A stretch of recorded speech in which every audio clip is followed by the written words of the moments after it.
বাংলাদেশে প্রতিদিন ঘটে যাওয়া গুরুত্বপূর্ণ ঘটনা ও সাম্প্রতিক নানা তথ্য নিয়ে আলোচনা ও বিশ্লেষণে TVN24 নিউজ নেটওয়ার্কের নিয়মিত আয়োজন আলোচনায় বাংলাদেশ অনুষ্ঠানে দর্শক আপনাদের স্বাগত জানাচ্ছি। আমি আশফাক আহমেদ।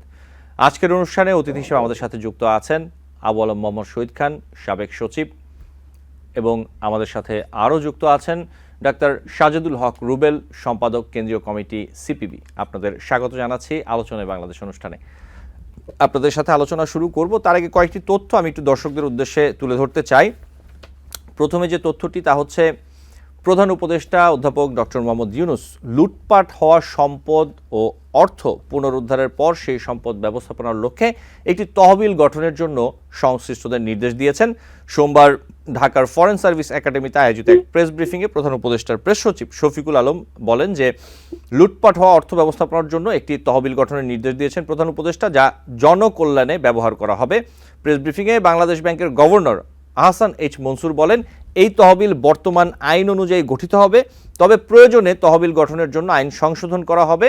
আমি আশা করি অন্তর্বর্তীকালীন সরকারের মেয়াদে এই তহবিল গঠন করা সম্ভব হবে, তবে পরবর্তী নির্বাচিত সরকারকে তা চালিয়ে নিতে হবে। এরপরে যে তথ্যটি তা হচ্ছে, মেয়র হিসেবে ইশরাক হোসেনের শপথ নিয়ে অনেক আইনি সমস্যা ও মেয়াদ সংক্রান্ত জটিলতা রয়েছে বলে জানিয়েছেন স্থানীয় সরকার উপদেষ্টা আসিফ মাহমুদ সজীব ভুইয়া। তিনি বলেছেন, জটিলতা শেষ না হওয়া পর্যন্ত কোনো সিদ্ধান্ত নেওয়া যাচ্ছে না। নগরবাসীর ভোগান্তি নিরসনে আন্দোলনকারীদের ধৈর্য ধরার আহ্বান জানিয়েছেন তিনি।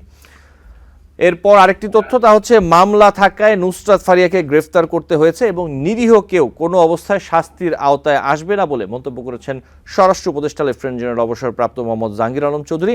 স্বরাষ্ট্র মন্ত্রণালয়ে সাংবাদিকদের সঙ্গে আলাপকালে তিনি এই কথা বলেন এবং তিনি আরও বলেন যে, অনেকবার বলেছি কেউ যেন ভোগান্তির শিকার না হয়, এজন্য আমরা অবশ্যই ব্যবস্থা নিব। আমরা বলছি শুধু দুষ্কৃতিকারী যেন আইনের আওতায় আসে এবং শাস্তি ভোগ করে, কোনো একটা নিরীহ লোক যেন কোনো অবস্থায় শাস্তি ভোগ না করে, এই ব্যবস্থা আমরা অবশ্যই নেব। এবং নুসরাত ফারিয়ার গ্রেফতারের বিষয়ে তিনি বলেন যে, ইনভেস্টিগেশন তো শেষ হয়নি, ইনভেস্টিগেশন শেষ হওয়ার আগে তাকে দোষী বা নির্দোষ বলতে পারবো না। এবং তিনি বলেন যে, তার নামে যদি কেস থাকে কি করবেন, নুসরাত ফারিয়ার নামে যদি কেস থাকে তো কি করবেন, ছেড়ে দিলে তো আপনি আবার বলবেন যে আপনি ছেড়ে দিয়েছেন।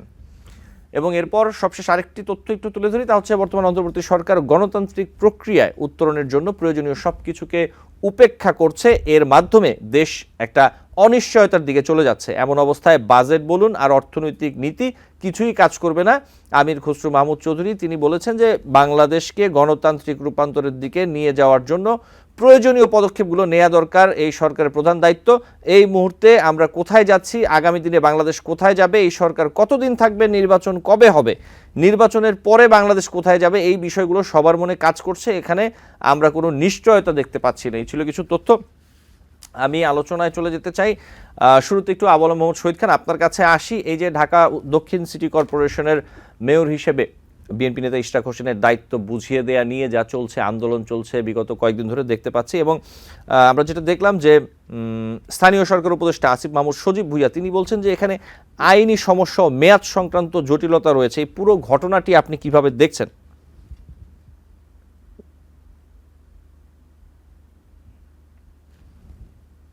জি, আবু আলম মোহাম্মদ শহীদ খান শুনতে পাচ্ছেন আমাকে? আমি একটু শাহেদুল হক রুবেল আপনার কাছে আসি, আশা করি আবু আলম শহীদ খানের সংযোগটি ঠিক হয়ে যাবে। শাহেদুল হক রুবেল, এই ব্যাপারে আপনি কি বলবেন?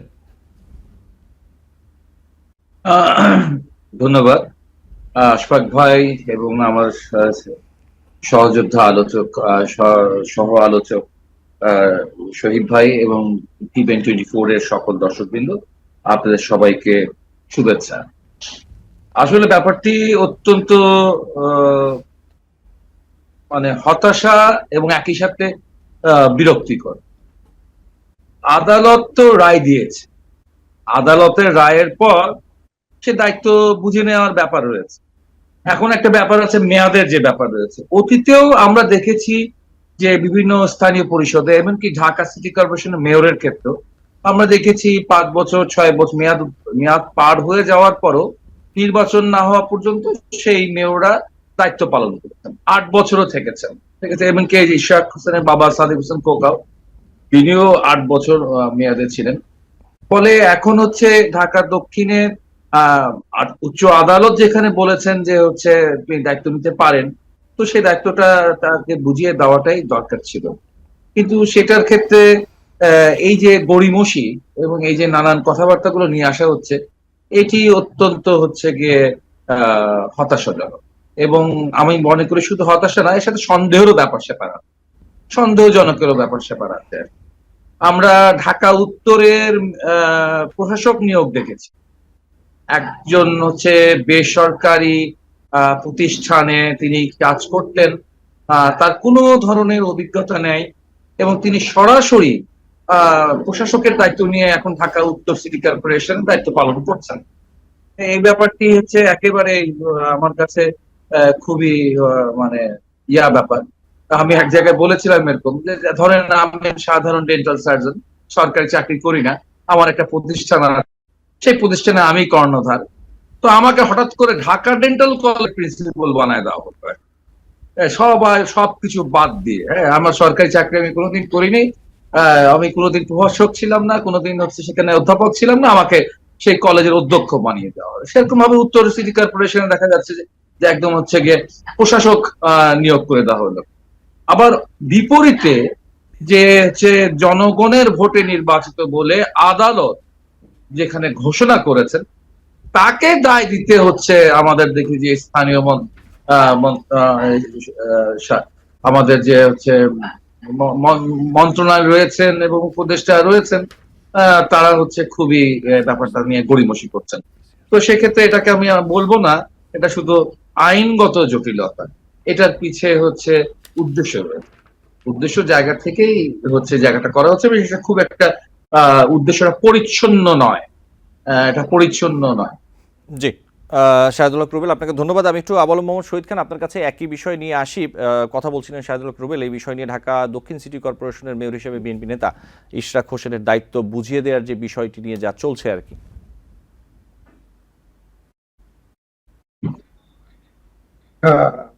লোকাল গভর্নমেন্ট অ্যাডভাইজারের ওখান থেকে দেওয়া হয়েছে, যেমন সুপ্রিম কোর্টের একটা রায় আছে যে আপনি যে বিষয়ে আবেদন করবেন সেখানে নতুন কিছু যোগ করতে পারবেন না, এটা একটা ব্যাখ্যা। এখানে নির্বাচন কমিশন এই মামলাটাতে কেন বাদী হয়ে তাদের বক্তব্য পেশ করেনি সেটাও একটা প্রশ্ন। আদালতের রায়ের পর নির্বাচন কমিশনের রাতের 10:30 11টার দিকে একটা গেজেট নোটিফিকেশন করেছেন। তার আগে তারা আইন মন্ত্রণালয়ের একটা মতামত চেয়েছিলেন, তারপরে সেই মতামতের লিখিতভাবে চেয়েছিলেন, বাট লিখিতভাবে আইন মন্ত্রণালয় থেকে কোনো মতামত দেওয়া হয়নি বলে আমরা জানতে পেরেছি। তো আইন মন্ত্রণালয়ের সাথে তাদের নাকি মৌখিক আলোচনা হয়েছে, আইন উপদেষ্টা বলেছিলেন যে এটা নির্বাচন কমিশনের ব্যাপার, তারা স্বাধীন সার্বভৌম, তারা যেরকমটা ইচ্ছা করতে পারেন। এখানে টেকনিক্যাল বিষয়টা হলো যে এই যে আদালতের রায়, অথবা কেউ যদি নির্বাচিত হন মেয়র হিসাবে, তার একটা শপথ গ্রহণের ব্যাপার আছে। যতদিন শপথ গ্রহণ করবেন না ততদিন কিন্তু মেয়র হতে পারবেন না, এবং সেই শপথ গ্রহণের বিষয়টা নির্বাচন কমিশনের উপর নির্ভর করে না।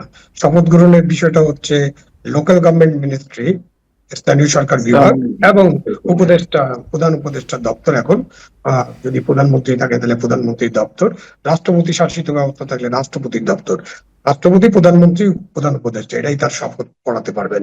সুতরাং তার শপথের ব্যাপারটা এখন ঝুলে আছে। ঝুলে থাকার কারণ হিসেবে তারা কয়েকটি ব্যাখ্যা দিয়েছেন, এবং এরই মধ্যে মেয়র ইশরাকের যারা সমর্থক, ঢাকার জনগণ নাম দিয়ে তারা ইয়াতে আমাদের দক্ষিণ সিটি কর্পোরেশন অফিসে আন্দোলন করছেন গত কয়েকদিন ধরে। প্রায় 68-70টা তালা লাগানো হয়েছে, প্রধান সড়ক গেট বন্ধ, এবং সিটি কর্পোরেশনের যে সেবা কার্যক্রম সেটা সম্পূর্ণভাবে বিপর্যস্ত অথবা বন্ধ হয়ে গেছে। সেখানে কিন্তু আবার ওই যে লোকাল গভর্নমেন্ট ডিভিশনে যে আগুন লেগেছিল সচিবালয়, এই আগুনের ফলে যে ক্ষয়ক্ষতি হয়েছিল ওটা ঠিক করা পর্যন্ত লোকাল গভর্নমেন্ট অ্যাডভাইজার ওখানে অফিস করতেন, তিনিও আর সেই অফিসে ঢুকতে পারছেন না। তো এখন ঢাকা দক্ষিণ সিটি কর্পোরেশন বন্ধ এবং লোকাল গভর্নমেন্ট মিনিস্ট্রির অ্যাডভাইজারের কার্যক্রম মোটামুটি বন্ধ। এই অবস্থায় আছে। এই অবস্থায় যে আইনের যে টেকনিক্যাল বিষয়গুলো আছে এটার ব্যাপারে একটা সমাধান করতে হবে। কি আরজি ছিল এবং আরজিতে কি যোগ করা হলো, এই বিষয়গুলো আসলে পরিষ্কার করতে হবে। কেন নির্বাচন কমিশন এখানে আপিল করলো না, এবং গভর্নমেন্টই বা কেন আপিল করলো না, গভর্নমেন্ট কেন গড়িমসি করে এতদিন পরে তারা একটা ব্যাখ্যা দিলেন, সেটাও তো একটা দেরি হয়ে গেল। কারণ হলো যে এই কারণে আমরা এখন আলাপ আলোচনা করছি। এই একইভাবে আপনি চট্টগ্রাম সিটি কর্পোরেশনের ক্ষেত্রে আদালত রায় দিয়েছে, সেটা অবশ্য অন্য একটা ইস্যুতে রায় ছিল। দুইটা রায়ের দুইটা আর্জি একই রকম না। ওই চট্টগ্রামের ঘটনার পরে এখানে আর্জিতে পরিবর্তন আনা হয়েছে। আবার আপনি বরিশালের যে আদালতে যে বিষয়টা গেছে সেটা আবার আদালত খারিজ করে দিয়েছে।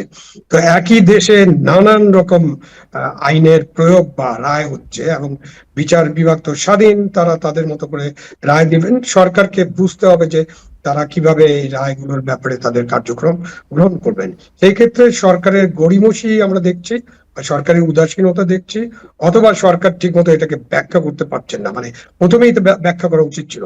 যখন এটা আদালতে চলছিল তখন তারা ঘুমাচ্ছিলেন কেন?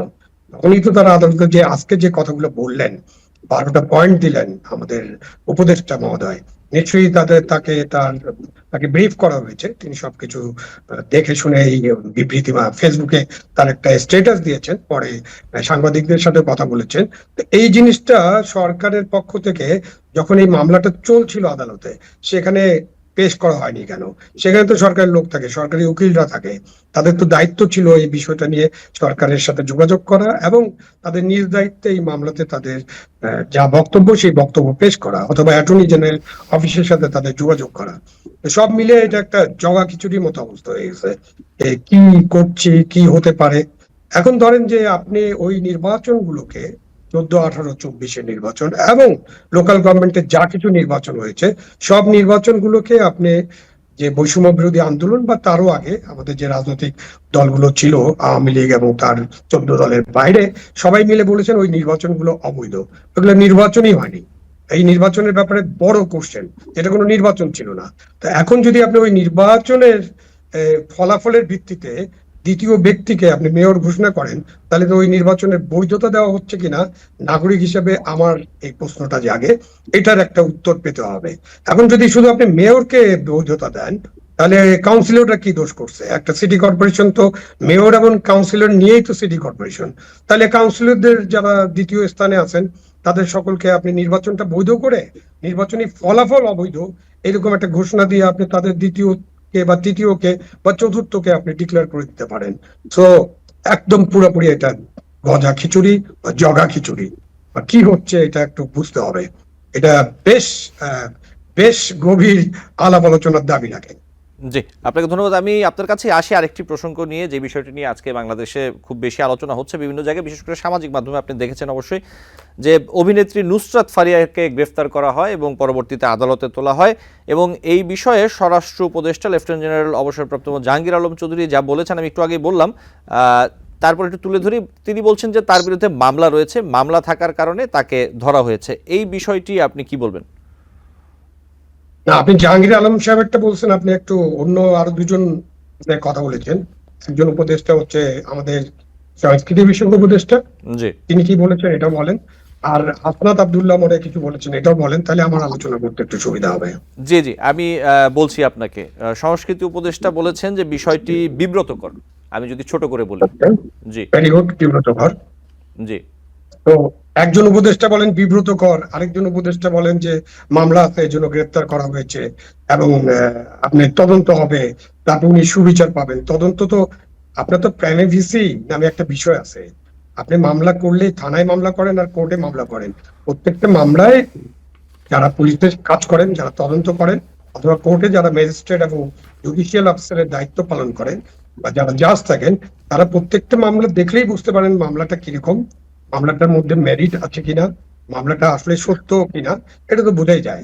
তো নুসরাত ফারিয়ার বিরুদ্ধে যে মামলা, যে হত্যা প্রচেষ্টার অভিযোগ, এবং নুসরাত ফারিয়া সেদিন বাংলাদেশেই ছিলেন না, এই যে হত্যা প্রচেষ্টার অভিযোগে যে মামলা হলো, তদন্ত কি করলেন আপনারা? তাহলে তদন্ত করে আপনাদের কাছে মনে হয়েছে যে হ্যাঁ, উনি সেদিন বাংলাদেশে ছিলেন এবং উনি নিজেই পিস্তল, বন্দুক বা রাইফেল বা যে 303 অথবা কি 7.62 আরো কি কি আছে না মারণাস্ত্র, এসব নিয়ে উনি আন্দোলনের উপরে হামলা করেন এবং সেখানে আহত হয়েছে, এরকমই তো বুঝতে হবে। তাইলে স্বরাষ্ট্র মন্ত্রী যেভাবে, উপদেষ্টা যেভাবে বললেন, তা আমি একজন নাগরিক হিসেবে এবং একজন চাকরিজীবী হিসেবে, আমার চাকরি শুরু হয়েছিল অ্যাসিস্ট্যান্ট কমিশনার এবং ম্যাজিস্ট্রেট হিসাবে, আমি তো এই ধরনের কোনো মামলায় কখনই ওয়ারেন্টও দিতাম না। আমি এই মামলাটা থেকে নিতাম কিনা সেটাই আগে শুনানি ভালো মতো করতাম। এই ক্ষেত্রে আইন তো চলার কথা, এই বিষয়ে আইন তো ঠিক মতো কি প্রয়োগ হয়েছে? আমার ধারণা আইন ঠিকমতো প্রয়োগ হয়নি, এবং আমার ধারণা এটা সরকারের জন্য, যেটা আমাদের সংস্কৃতি উপদেষ্টা বলেছেন, আমার মনে হয় এটা সরকারের জন্য খুবই বিব্রতকর। এবং আপনি নাগরিকরা এরকমও তো প্রশ্ন করছে, যাদের বিরুদ্ধে বা যাদের বিরুদ্ধে বড় বড় মামলা, যারা বিভিন্ন জায়গায় ছিলেন, তাদের অধিকাংশ লোককে দেশ থেকে নিরাপদে চলে যেতে দেওয়া হয়েছে। আর ওই নুসরাত, ওনার পুরো নামটা ভুলে গেছে, যে নুসরাত ফারিয়া। উনি জি। উনি নুসরাত ফারিয়া, উনি কিন্তু দেশে ফিরে এসেছেন, তাই না? উনি দেশের বাইরে ছিলেন এবং ফিরে এসেছেন, এবং ওনার দুই একটা স্ট্যাটাসও 5ই আগস্ট, 3 আগস্ট বা তার আগে জুলাই মাসে দুই একটা স্ট্যাটাসও আমাদের ফেসবুকে আছে, ভেসে বেড়াচ্ছে। সেখানে দেখলাম যে উনি এইসব বিষয়ে তার একটা কনসার্ন ছিল। তো এখন কেন তাকে এরকম একটা মামলায়, যে মামলার মেরিট নেই বলে আমার মনে হয়, আইনজ্ঞরা, বিশেষজ্ঞরা আরো ভালো বলতে পারবেন, আইনবিদ যারা আছেন, যেখানে মেরিট নেই সেখানে তাকে গ্রেপ্তার করা এবং তাকে তারপরে জেলখানায় পাঠানো, এটা কতটুকু ঠিক হয়েছে, কতটুকু নৈতিক হয়েছে, কতটুকু আইনানুগ হয়েছে, এই প্রশ্নটা অবশ্যই থাকবে। এবং এই প্রশ্নের জবাবটা আমরা পেলাম না, দুই উপদেষ্টা দুই রকম কথা বললেন, এই জন্য জবাবটা পাওয়া গেল না। জি, আবুল আলম শহীদ খান, আপনি যেমনটা বলছিলেন আমি একটু তুলে ধরি। শাহদুল হক রুবেল, নুসরাত ফারিয়ার গ্রেফতার বিব্রতকর একটা ঘটনা হয়ে থাকলো আমাদের জন্য। আমাদের সরকারের কাজ জুলাইয়ের প্রকৃত অপরাধীদের বিচার করা। ঢালাও মামলার ক্ষেত্রে আমাদের পরিষ্কার অবস্থান, প্রাথমিক তদন্তে সংশ্লিষ্টতা না থাকলে কাউকে গ্রেফতার করা হবে না। আমি ছোট্ট একটি অংশ একটু তুলে ধরলাম এটি সংস্কৃতি উপদেষ্টার ব্যাপারে। শাহদুল হক রুবেল, একই বিষয় আসলে আপনি কি বলবেন? আসলে এই বিষয়টা যখন দেশে ঢালাও মামলা শুরু হয়েছে, এবং এই ঢালাও মামলা দেওয়ার সাথে সাথে আবার বিভিন্ন জায়গায় কিন্তু সারা দেশেই এক ধরনের মামলা বাণিজ্য হচ্ছিল, যে নানা মানুষকে হচ্ছে নানাভাবে ব্ল্যাকমেইল করা হয়েছে, যে আপনার নামে মামলা দেওয়া হবে, মামলা দেওয়া হচ্ছে, এখানে নানা রকম চাঁদাবাজির ব্যাপার স্যাপার আছে। এবং এই ধরনের আলোচনা আমাদের আইন উপদেষ্টার কাছেও আমরা শুনেছি, যে এরকম যে ঢালাও মামলাগুলো হচ্ছে, সেগুলা ভবিষ্যতে এই মামলাগুলো ম্যারিট যে জায়গায় যাবে, তাতে সেখান থেকে সুষ্ঠু তদন্ত করে সুষ্ঠু বিচার করার এই টোটাল প্রক্রিয়াটাই হচ্ছে গিয়ে একটা বিপদাপন্ন হবে, এরকম কথাবার্তা সে সময় আমরা শুনেছি। তারপর আমরা দেখেছি, বলেছেন তিনি ঠিকই, এবং বাস্তবতাটা ধরতেও পেরেছিলেন ওই সময় আইন উপদেষ্টা ঠিকই, কিন্তু সেটা নিয়ে কোনো কার্যকারিতা দেখিনি। এই ঢালাও মামলা দেওয়াটা বন্ধ হয়ে যায় না। এবং আমি দেখেছি যে একটা এরকম যে অ্যাটেম্পট টু মার্ডারের কেস আছে, সেখানে একজনের গায়ে গুলি লেগেছেন, সেই জুলাই সহযোদ্ধার গায়ে গুলি লেগেছে, একটি গুলি লেগেছে, কিন্তু সেই গুলির জন্য মামলা দেওয়া হয়েছে প্রায় 200-250 জন। এবং সেখানে বেশ বিশিষ্ট ব্যক্তিত্ব, সেলিব্রিটি, নানান রকম মানুষকে নিয়ে হচ্ছে সেখানে মামলাটা দায়ের করে দেওয়া হলো। এবং এরকম অসংখ্য মামলা বিভিন্ন জায়গায়, এরকম অসংখ্য হচ্ছে গিয়ে মামলা রয়েছে, হত্যা মামলা রয়েছে, হত্যা প্রচেষ্টা মামলা রয়েছে। এই মামলার আসামিদের অনেকে রয়েছে যে ওই জুলাই আগস্টের ওই সময়কালে তারা দেশেও ছিল না, এরকমও রয়েছে। এবং এই ক্ষেত্রে নুসরাত ফারিয়া তো নিশ্চয়ই তিনি দেশে ছিলেন না, এবং শুধু দেশে থাকা নয়, তিনি সামাজিক মাধ্যমের মাধ্যমে, দেশে ছিলেন না তিনি ঠিকই, কিন্তু সামাজিক মাধ্যমে কিন্তু তিনি আন্দোলনের পক্ষে সংহতিও জানিয়েছিলেন, আন্দোলনের পক্ষে তার স্ট্যাটাসও রয়েছে। তো এরকম একটি জায়গা, এটার একটি প্রাথমিক ধারণা থেকেই বোঝা যাচ্ছে যে এই মামলাটি হচ্ছে যথার্থ মামলা হয়নি। তুমি এরকম একটি বিষয়, দুর্বল একটি বিষয়কে নিয়ে এই যে হলো গিয়ে গ্রেপ্তার করলেন, সেটা কিন্তু আসলে সমস্ত এই যে বিগত সরকারের সময়কালে যারা শুধুমাত্র হত্যা ব্যাপার নয়, হত্যা প্রচেষ্টা, নানা রকম দুর্নীতি রয়েছে, ব্যাংক লোপাট রয়েছে, ঋণ খেলাপি রয়েছে, নানান রকম রয়েছে, এবং তার প্রকৃত অপরাধী, এই প্রকৃত অপরাধীদের যে বিচার প্রক্রিয়া হবে, সমস্ত বিচার প্রক্রিয়াটাই কিন্তু এই ধরনের কতগুলো কথা কাজের মধ্য দিয়ে খেলো করে দেওয়া হচ্ছে, এটাকে খেলো করে দেওয়া হচ্ছে। এখানে শহীদ ভাই একটা গুরুত্বপূর্ণ কথা বলেছেন, যারা মানে এই এই কর্মকাণ্ডে, এই হত্যাযজ্ঞে যারা হচ্ছে মূল হোতা ছিল, তারা দিব্যি হচ্ছে দেশের বাইরে চলে গেছে, তারা দিব্যি দেশের বাইরে চলে গেছেন, সেটাকে হচ্ছে গিয়ে তারা ঠেকাতে পারেন নাই। এখন একটা খুব সাধারণ মানুষ, সাধারণ একটা হচ্ছে গিয়ে শিল্পী, অভিনেত্রী, এরকম আরো অনেক সাধারণ মানুষের মানে ভাগ্য এটা তারা বরণ করতে যাচ্ছে আগামী দিনে, আগামী মাস খানেকের মধ্যে আমরা এরকম গল্প, অসংখ্য গল্প হয়তো আমরা দেখবো, যে সাধারণ হচ্ছে গিয়ে তারা ঘরে বসে আছে, আর যারা নিজেকে নির্দোষ মনে করছে যে মামলাটা তো এরকম একটা ফেক মামলা, এটাতে আর কি হবে, তারা ঘরে বসে আছে বা তাদের কর্মস্থল আছে, তারা ঘরে বসে কর্মস্থল থেকেই তারা গ্রেপ্তার হবে। উনি তো হচ্ছে বিদেশ যাওয়ার চেষ্টা করেছিলেন, এইভাবে গ্রেপ্তার হবেন। এবং এই সমস্ত গুলোর একটা ক্রিয়া এবং প্রতিক্রিয়া কিন্তু আহ এই সমাজে হবে। একটা কথা মনে রাখতে হবে যে আমরা জাতিগতভাবে একটু হুজুগে বেশি, ঠিক আছে, যে কোনো বিষয়ে আমরা খুবই আবেগপ্রবণ হয়ে উঠে। তো আমরা যেমন একই সাথে এই জুলাই আন্দোলনের স্পিরিটটাকে ধারণ করি, আবার এরকম নানা রকম ঘটনা যদি বারবার ঘটতে থাকে, রিপিটেডলি ঘটতে থাকে, তখন কিন্তু একটা বিপরীত স্রোত প্রচন্ড আকারে ঘটবে। সেটা হচ্ছে কোনো কথার মার প্যাচ দিয়ে কোনো সুন্দর সুন্দর কথা ডেলিভারি করে কিন্তু আপনি পারবেন না হচ্ছে সেই স্রোতকে ঠেকাতে। এবং এটার আলটিমেট জায়গাটা কি হবে? আলটিমেট জায়গাটা হবে একই সাথে হবে যে জুলাইয়ের আগস্টের যে হত্যাকাণ্ডগুলো রয়েছে, সে হত্যাকাণ্ডের জন্য যারা প্রকৃত অপরাধী ছিল তারা পার পেয়ে যাবে। জি এরপরে বিচার প্রক্রিয়াটাই হচ্ছে প্রশ্নবিদ্ধ হয়ে যাবে। জি শাহিদুল হক রুবেল, এই ক্ষেত্রে আপনাকে ধন্যবাদ। আমাকে একটি বিরতি নিতে হবে, বিরতি থেকে ফিরে আমরা এই বিষয়গুলো নিয়ে আলোচনা করবো এবং আরো কয়েকটি বিষয় নিয়ে আলোচনা করবো। আবুল শহীদ খান, আপনিও থাকবেন আমাদের সাথে। দর্শক, আলোচনায় বাংলাদেশ অনুষ্ঠানে নিচ্ছি ছোট্ট একটি বিরতি, সাথে থাকবেন। দর্শক, আলোচনায় বাংলাদেশ অনুষ্ঠানে আপনাদের আবারও স্বাগত জানাচ্ছি। আমাদের সাথে আছেন দুজন অতিথি। বিরতির পর একটু ডাক্তার শাহিদুল হক রুবেল, আপনার কাছেই আসি আবার যে বিষয়টি নিয়ে। মিয়ানমারের রাখাইনে মানবিক করিডোর দেওয়ার যে বিষয়টি এবং চট্টগ্রাম বন্দরের ব্যবস্থাপনা বিদেশিদের হাতে দেওয়ার যে আলোচনা চলছে, এই ব্যাপারে আমরা দেখতে পাচ্ছি যে আপনাদের রাজনৈতিক দল সিপিবি, বিএনপি, জামায়াত এবং অন্যান্য রাজনৈতিক দল, প্রায় সবগুলো রাজনৈতিক দলই এর বিরোধিতা করছে। এবং আরেকটি প্রশ্ন যেখানে উঠছে যে অন্তর্বর্তীকালীন সরকারের কি ম্যান্ডেট আছে কিনা এই ধরনের সিদ্ধান্ত নেয়ার, এই বিষয়ে আপনি কি বলবেন? প্রথম বিষয় হচ্ছে যে দেশের জন্য প্রয়োজন যদি হতো, সেই ক্ষেত্রে অনেক কিছুই ঝুঁকি নিয়ে করা যায়। ম্যান্ডেট না থাকলেও চেষ্টা করা যায়, যে দেশের মানুষ চাচ্ছে বা দেশের জন্য প্রয়োজনীয়। কিন্তু এমন একটি আহ উদ্যোগ নিতে যাচ্ছেন, খুবই স্পর্শকাতর একটি উদ্যোগ নিতে যাচ্ছেন, এবং এই ঘটনা মধ্য দিয়ে যেটা ঘটবে, আমাদেরকে আসলে যেটা বোঝাবার চেষ্টা করেছেন তারা প্রথম দিকে, যে মায়ানমারে আরাকান রাজ্যে একটা মানবিক বিপর্যয় ঘটবে, সেই মানবিক বিপর্যয়ে জাতিসংঘের তরফ থেকে মানবিক সহায়তা পৌঁছায় দিতে হবে, এবং সেই মানবিক সহায়তা পৌঁছায় দেবার জন্য একটা করিডোর তৈরি করতে হবে। পরে আবার দেখলাম যে আবার নানান রকম আলোচনা, উপদেষ্টা পরিষদের একটা চমৎকার বৈশিষ্ট্য আছে, এক একজন এক এক কথা বলে বিভিন্ন ইস্যু।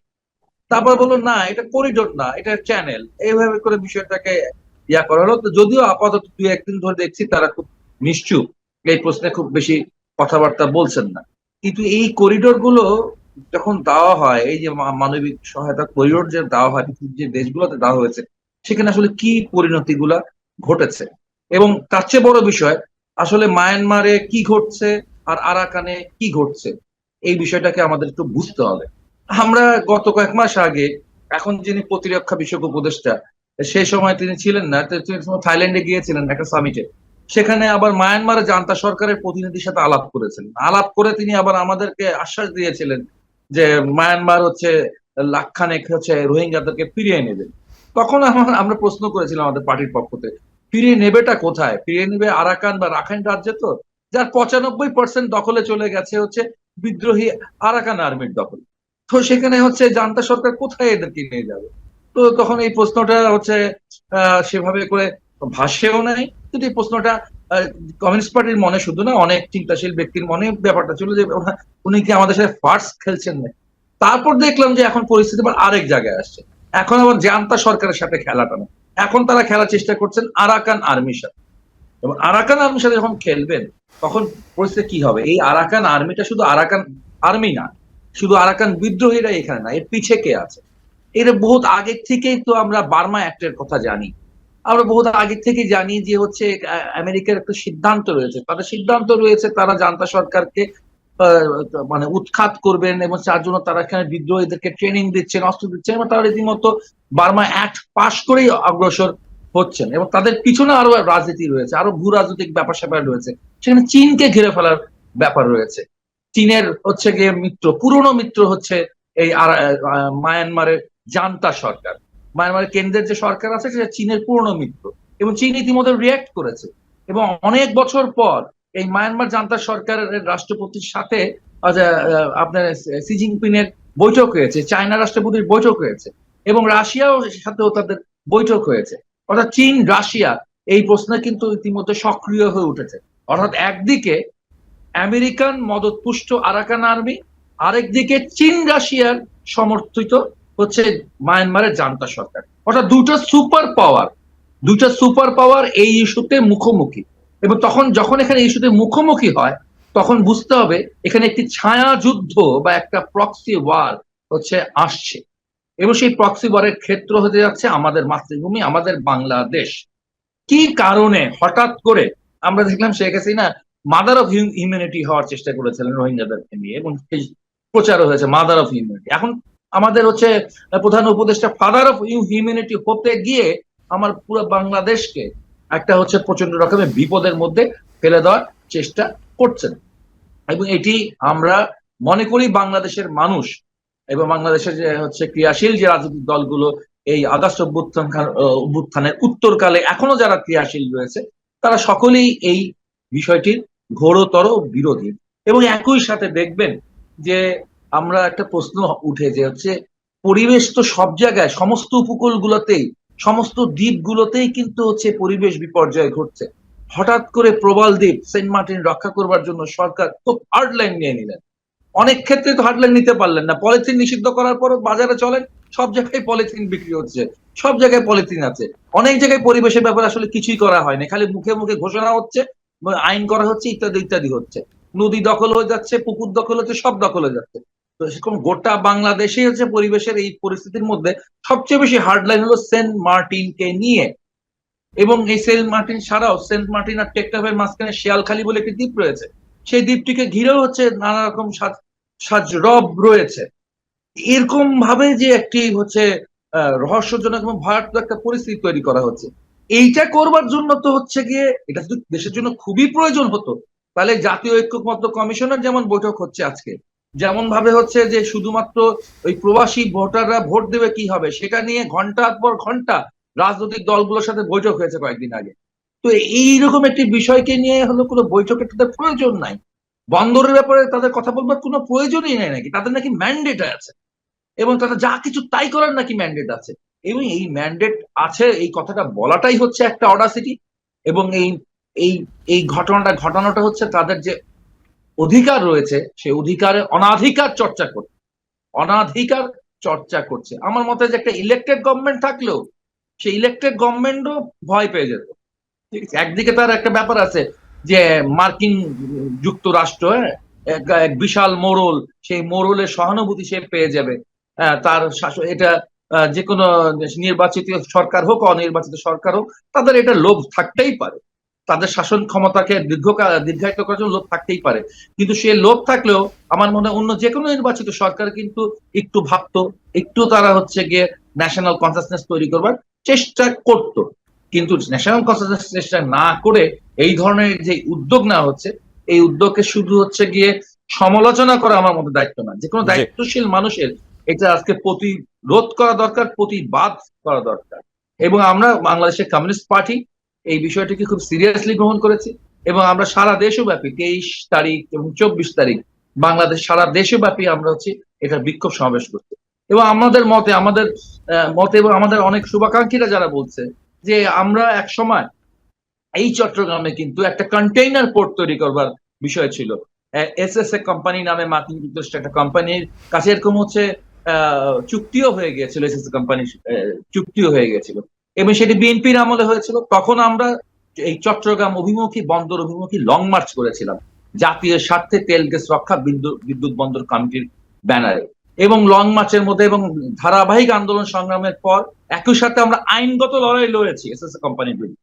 এবং পরবর্তী দেখেছি বিএনপি নির্বাচনে হেরে গিয়ে যখন আওয়ামী লীগ এসছে, আওয়ামী লীগও এসএসএ কোম্পানির হাতে কিন্তু এই কন্টেইনার পোর্ট তুলে দেওয়ার চেষ্টা করেছে, নতুন কন্টেইনার পোর্ট বানানোর প্রক্রিয়া অগ্রসর হতে চেষ্টা করেছে। তখন আমরা আইনগত ভাবে তাদেরকে পরাস্ত করেছি, এবং আইনগত ভাবে পরাস্ত করে রাজপথে লড়াই করে আমরা সেটাকে এসএসএ কন্টেইনার পোর্টের যে ষড়যন্ত্র ছিল সেটা রুখে দিয়েছি। ফলে আমরাও মনে করি এই যে নিউ মরিন টার্মিনাল বলেন, আর এই যে করিডোর এবং টার্মিনাল নিয়ে যে বিষয়টি রয়েছে, সেই বিষয়টি এত সহজে শুধুমাত্র লিপ সার্ভিস দিয়ে সরকার জনগণকে কনভিন্স করতে পারবে না। আমাদেরকে কনভিন্স করতে জি, পারবে না। শাহজাদ আরো একটা ডক্টর কথা বলে রাখি, জি, আপনি নিশ্চয়ই আলোচনা করেছেন এই অনুষ্ঠানে ইতিমধ্যে অনেকবার, যেই টার্মিনালটা সবচেয়ে লাভজনক এবং সেই টার্মিনালটা সবচেয়ে ভালো আধুনিক ভাবে হচ্ছে সেটাকে আপডেট করা হয়েছে, প্রায় 1,000 কোটি টাকা ব্যয় করা হয়েছে, সবকিছু রেডি, সেইটা আবার হচ্ছে গিয়ে তথাকথিত আবার দক্ষদের হাতে তুলে দেওয়ার কোনো তো প্রয়োজন নাই। এটা আমরাই যথেষ্ট দক্ষতার সাথে সবচেয়ে বেশি লাভ এই টার্মিনাল থেকে নিয়ে আসতে পারছিলাম আমরা।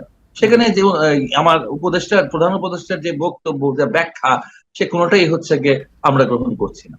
শাহজাদ ডক্টর আপনাকে ধন্যবাদ। আবুল আলম শহীদ খান, সরকার কেন রাজনৈতিক দলগুলোর সাথে এই বিষয়গুলো নিয়ে কথা বলছে না? মানবিক করিডোর, চট্টগ্রাম বন্দরের ব্যবস্থাপনা, এই বিষয়গুলো নিয়ে কেন বসছে না? রাজনৈতিক দলগুলো তো বারবার বলছে যে এই সিদ্ধান্ত আপনারা নেবেন না, আপনারা আমাদের সাথে কথা বলেন, অথবা এটি নির্বাচিত সরকার আসলে ভোটের মাধ্যমে তখন তারা ভাববে, এবং ম্যান্ডেট নিয়ে প্রশ্ন তুলছে। কি বলবেন আবুল আলম শহীদ খান? প্রথমত, সরকার কেন রাজনৈতিক দলগুলোর সাথে বসছে না এটা তো সরকার বলতে পারবে ভালো মতো।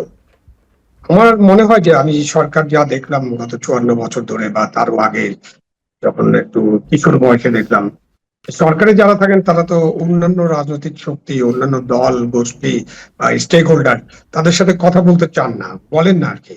একেবারে ইমার্জেন্সি হলে বলেন। আপনি দেখেন ভারতে যুদ্ধ সিচুয়েশন অথবা আরো অন্যান্য সিচুয়েশনে, তখন তারা সবাই একসাথে বসে কথা বলেন এবং একটা টিম তৈরি করেন, ব্রিফ হয়। তো আর কোথাও এরকম হয় না, মানে আমাদের এই পাকিস্তান বা বাংলাদেশ, এই সব জায়গায়, শ্রীলঙ্কা, এসব হয় না।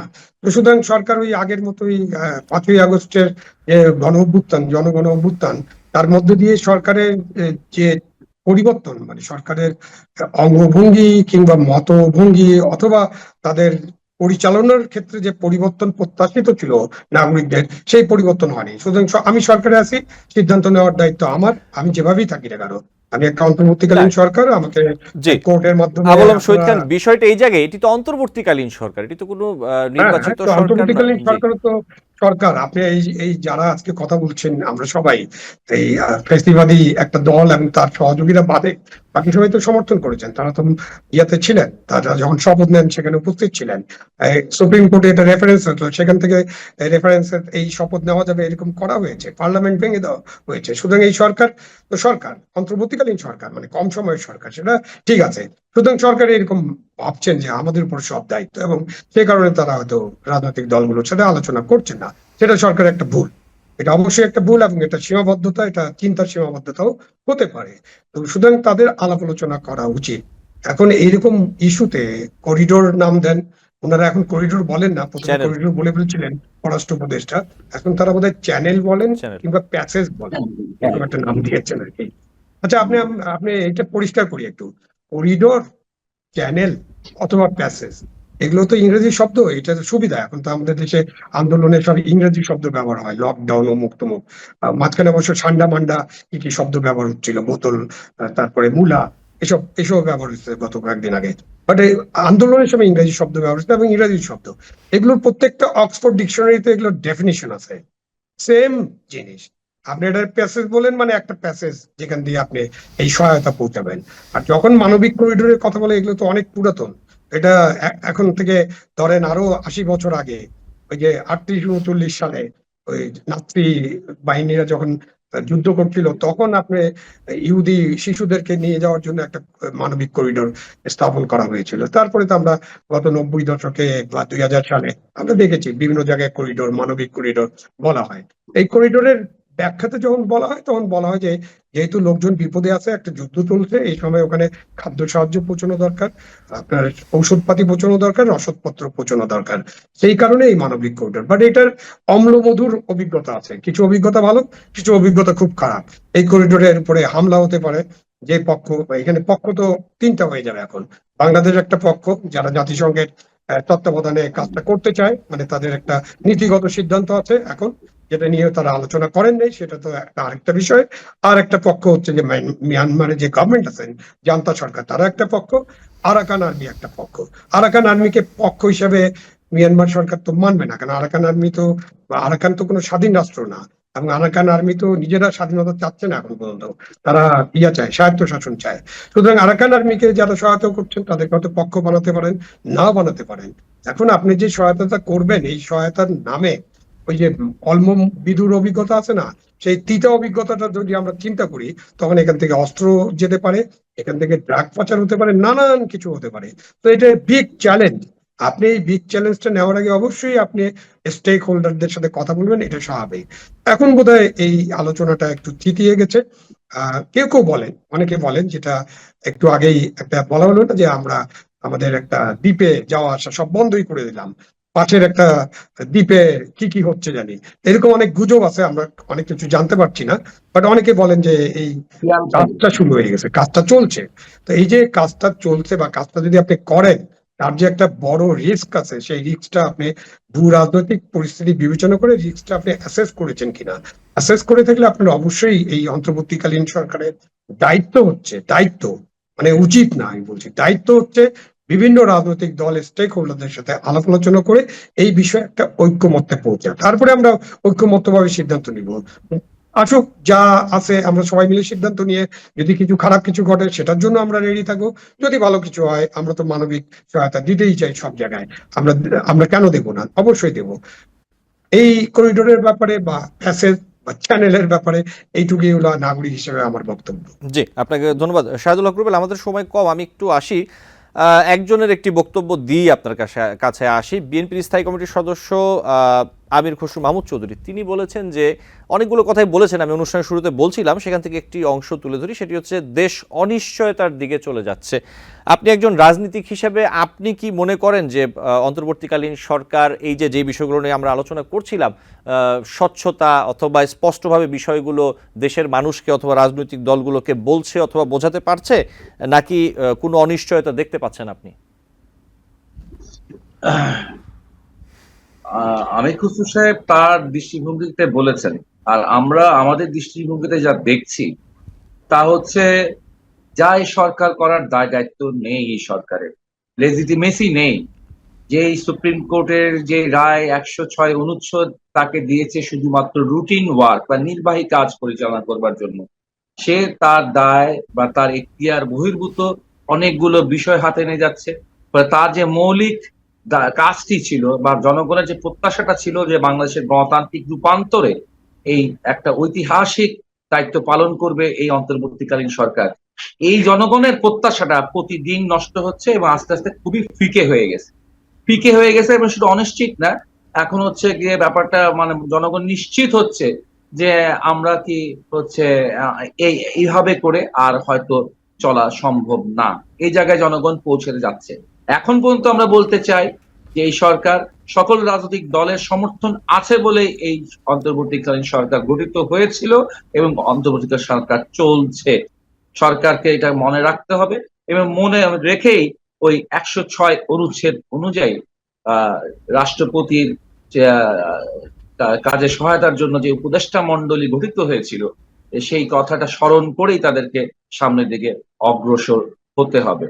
আর নাইলে যে অনিশ্চিত পরিস্থিতি, তাতে যেটা দেখা যাচ্ছে যে নির্বাচনকে একবার বলেন ডিসেম্বর আর বলেন জুন, তো এই ডিসেম্বর জুন নির্বাচন করবেন, সেক্ষেত্রে সংস্কারের কাজ তো হচ্ছে এই 9 মাসে আপনি কয় % করেছেন, সেটাই এখন প্রশ্নবিদ্ধ জায়গায় চলে গেছে। কিছুই করতে পারে না সংস্কারের কাজ এখনো শেষ হয় না। বিচার ব্যবস্থা হচ্ছে গিয়ে নানান রকম হচ্ছে গিয়ে মামলা, এরকম ভুয়ো মামলা, নানান রকম হচ্ছে গিয়ে 300-400 আসামির নিয়ে মামলা তৈরি করে ব্যাপারটাকে জটিল করে রাখছেন। বিচারও করলে ঠিক মতো আগাচ্ছেন না, সংস্কারও ঠিক মতো আগাচ্ছেন না, এই দুটোকে নিয়ে আবার নির্বাচনকে ডিলে করার চেষ্টা করছেন, আবার মাঝখানে আবার শুরু করছেন হচ্ছে গিয়ে যুদ্ধ খেলা। এবং এই তিনটি বিষয়কে নিয়ে আলটিমেটলি যেটা হচ্ছে যে যে আমার যে হচ্ছে গিয়ে একটা জনগণের যে প্রত্যাশার জায়গা, যে একটা হচ্ছে নির্বাচন হবে, সেখানে জনগণ অনেক বছর পর তার মতামত অনুযায়ী সে ভোট দিতে পারবে, জনগণের একটা সরকার গঠিত হতে পারবে, এই ব্যাপারটা হচ্ছে কি প্রতিদিনই আমাদের কাছে মনে হচ্ছে যে এই গণতন্ত্র যে অভিযাত্রা শুরু হবে আপনার হচ্ছে নির্বাচনের মাধ্যমে, এই বিষয়টা মনে হচ্ছে যে এই প্রত্যাশাটাই ফিকে হয়ে যাচ্ছে এবং সত্যি সত্যি একটা আনসার্টিনিটির মধ্য দিয়ে বাংলাদেশ চলছে এই মুহূর্তে। শাহিদুল হক রুবেল, আপনাকে অনেক ধন্যবাদ। আমাদের সময় আজকে শেষ। আবু আলম মোহাম্মদ শহীদ খান, আপনাকে আন্তরিকভাবে ধন্যবাদ জানাচ্ছি আজকে যুক্ত হওয়ার জন্য এবং সময় দেওয়ার জন্য। নিশ্চয়ই অন্য কোনো দিন আপনাদের সাথে আবারও দেখা হবে এবং কথা হবে, আমাদের দর্শক আপনাদের মূল্যবান মতামত শুনতে পারবেন। ভালো থাকবেন দর্শক। আলোচনায় বাংলাদেশ অনুষ্ঠানে আজ এই পর্যন্তই। পরবর্তী অনুষ্ঠান দেখার আমন্ত্রণ জানিয়ে বিদায় নিচ্ছি।